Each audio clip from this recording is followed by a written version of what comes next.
Hello दोस्तों, आज की कहानी है मेरा क्या कसूर। फोन की घंटी बजी और शिवानी ने फोन उठाया। उधर से कोई बोला भाभी और रोने की आवाज आने लगी। शिवानी ने प्यार से पूछा क्यों रो रहे हो छोटे बच्चे की तरह। अमित रोते हुए बोला भाभी और फिर सुबकने की आवाज आने लगी। शिवानी बोली पहले चुप हो जाओ। अमित थोड़ा शांत होकर बोला भाभी प्लीज भैया को छुड़ा दो, मुझसे ऐसी बातें मत करो, मैं फ़ोन रखती हूँ। शिवानी ये कहते फ़ोन रखने लगी। तभी उधर से आवाज़ आई भाभी प्लीज़ फ़ोन मत रखना, भाभी भैया की गलती नहीं है। क्या कह रहे हो तुम? तुम्हें भी पता है मुझे तुमसे इस विषय में कोई बात नहीं करनी। कुछ और बात हो तो बताओ। भाभी मैं जानता हूँ, अमित रूंधे हुए स्वर में बोला। शिवानी न चाहते हुए भी थोड़ा गुस्से से बोली क्या जानते हो? यह है कि भैया ने आपको मारा और क्यों मारा यह भी जानता हूँ। अमित थोड़ा धीरे से बोला। शिवानी को अब गुस्सा आने लगा और वो थोड़े तेज आवाज में बोली ये सब कहने को तुम्हें किसने कहा?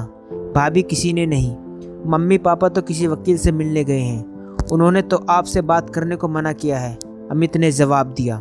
बातों में मत पड़ो, शिवानी गुस्से से बोली। कैसे ना पढ़ूं, वो मेरे बड़े भाई ही नहीं सब कुछ हैं, मैं उनके बिना कैसे जीऊं? गलती मैंने की और सजा मैं भैया भुगत रहे हैं। अमित कहकर चुप हो गया। तुमने कोई गलती नहीं की, तुम्हारे भैया ने मुझे मारा है, एक बार भी नहीं 2 बार। पहले थप्पड़ मारा और फिर अगले दिन गले दबाने की कोशिश की। शिवानी झुंझलाहट में सब बोल गई। अमित भी चीख कर बोला माँ ने कहा था कि उसे सच जान। उसने अमित की स्कूल की यूनिफॉर्म की टाई और बेल्ट क्यों छुपाई थी? वो भैया को बार बार फ़ोन करके परेशान किए जा रही थी। भैया ने बताया था कि आपने ऐसा कुछ नहीं किया, उन्होंने कहा आप झूठ बोल रही हैं, आप चाहती ही नहीं कि मैं पढ़ूं। बस भैया को गुस्सा आ गया, मैंने सोचा भैया जब शांत हो जाएंगे तो मैं सच बता दूंगा। तुम क्या कह रहे हो, तुम्हें पता भी है? शिवानी हैरान होकर बोली। अमित धीरे से बोला हाँ भाभी मैं जानता हूँ मैं क्या बोल रहा हूँ। 24 जनवरी सुबह 5 बजे आप दोनों बेंगलुरु के लिए निकल गए थे।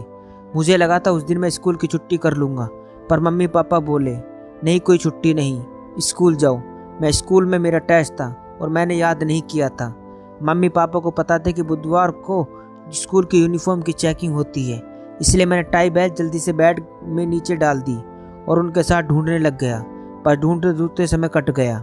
मम्मी को लगा आप छुपा कर गई हैं, उन्होंने तभी भैया को फ़ोन लगाकर गुस्से में आपके लिए बहुत कुछ कहा और साथ में ये भी कह दिया आप चाहती ही नहीं मैं पढ़ूं। मुझे ये नहीं पता थी कि इतनी बड़ी बात हो जाएगी, सॉरी भाभी। शिवानी ने धर भरी आवाज़ में कहा तुमने ये बात अपने भैया से क्यों नहीं बताई? मैंने भैया को फ़ोन किया था पर भैया ने कहा मैं बाद में बात करूंगा। मैं डर भी गया था। भाभी प्लीज़ मेरे भैया को जेल से निकाल दो, उनकी ज़िंदगी ख़राब हो जाएगी, उन्होंने बहुत मेहनत की है तब जाकर इतनी अच्छी नौकरी मिली है। भाभी प्लीज़ मेरी खातिर यह कहकर अमित ज़ोर ज़ोर से रोने लगा। शिवानी चुप हो जाओ, मैं तुम्हारे भैया को जेल से निकाल दूंगी, पर तुम प्रॉमिस करो तुम हमारी इन बातों के बारे में कभी किसी को नहीं बताओगे, अपने भैया तक को नहीं। आज के बाद मुझसे भी बात नहीं करोगे। शिवानी ने फ़ोन रख दिया। फ़ोन रखकर वो फूट फूट कर रोने लगी।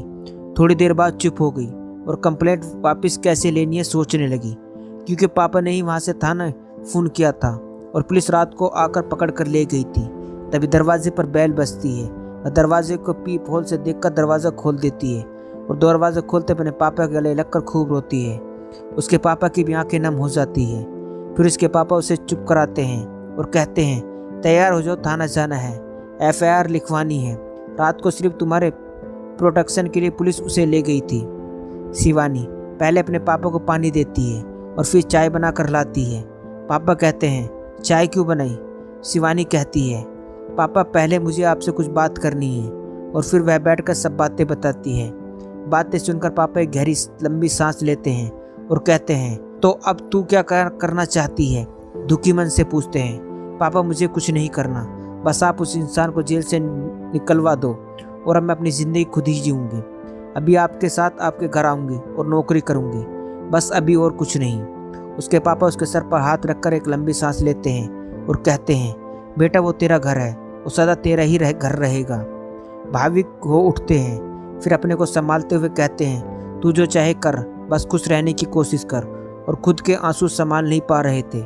ऐसा ही होता है बाप का प्यार तो तेरे रोष से भरे हुए, ये सोचकर उसे सजा दिलवाकर ही चैन की सांस लेंगे, पर बेटे के आंसू और बातों ने शांत कर दिया। कभी कभी घर की छोटी छोटी बातें घर तबाह कर देती हैं, घर बसने से पहले ही उजाड़ देती हैं, सपनों को ताजमहल मिनट में ढेर कर देती हैं। मेरी बेटी का क्या कसूर था? ये सब सोचते हुए उठते हैं और शिवानी से सामान पैक करने को कहते हैं। फिर पापा बेटी थाने के लिए निकल जाते हैं।